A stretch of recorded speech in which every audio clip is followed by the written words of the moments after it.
So the question to reflect on, as I understand it, is the spirit that has been the impulse through the history of CRC and what name we might give to that spirit in 2021. It's very difficult to separate CRC and religious congregations because the movement in both religious congregations and CRC so much mirror each other. So as you know, CRC was founded in 1953, and a first meeting held, there were 1,400 women and men religious. And the spirituality guiding CRC was always in some formulation, the integration of religious holiness and apostolic life. That was the language used at the beginning. And this actually was the subtitle of the publication coming out of CRC from 1959 to 1993. So I just have three things I want to say. Embedded in CRC are a few abiding spiritual energies. The first of these spiritual energies I would name as struggle. The impulse that comes from struggle, it seems to me, is an underlying movement to integrate and embrace diversity. Diversity of geography, of language, of cultures, and of gender. Struggle in itself indicates a kind of push-pull movement. It indicates a restlessness that cannot allow complacency. So this sense that something isn't quite finished has shown up in three moments that I will name. One is being established into regions across the country. The next moment that I particularly remember was in 2002, when the regions were consolidated and the 4 regional offices were closed.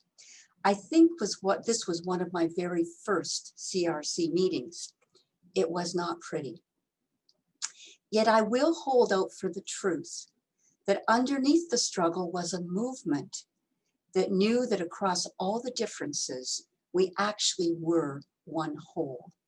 So fast forward from 2002 to 2019, and the English-speaking and French-speaking UISG in Canada collaborated very joyously, I might add, on a joint statement on climate emergency.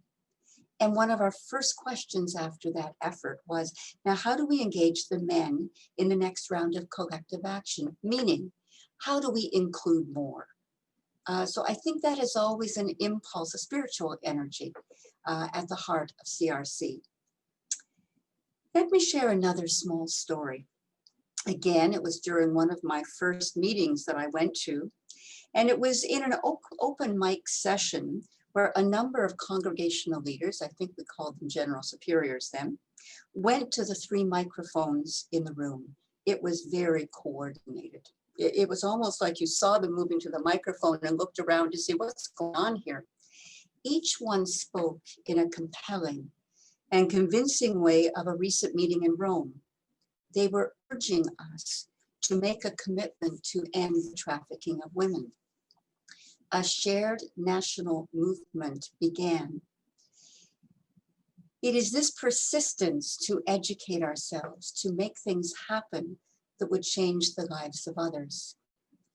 The spiritual energy that did not allow complacency or protecting ourselves from the obvious pain in our world has always been pulsing in CRC.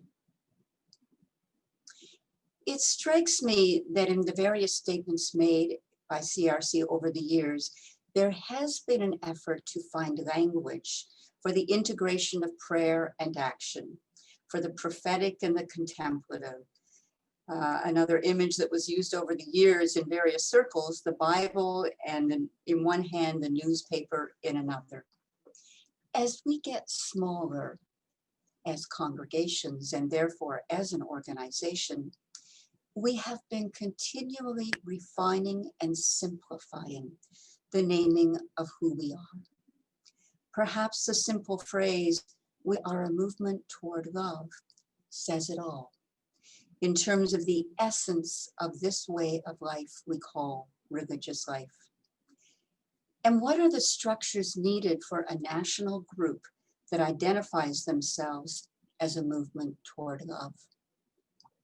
And finally, at the heart of CRC from its founding was always the spirit of outpouring, of collaboration, of searching for a structure to best support us.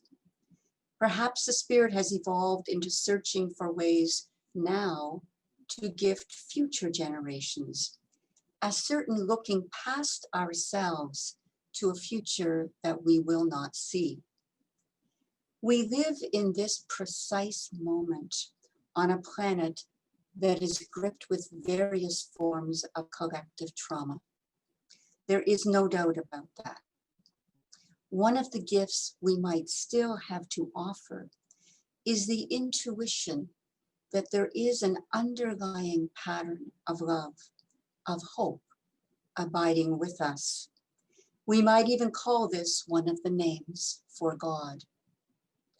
As we grow smaller, embodiments that newness, there are embodiments that say that newness does not end. We may just need to mostly look beyond ourselves to see them.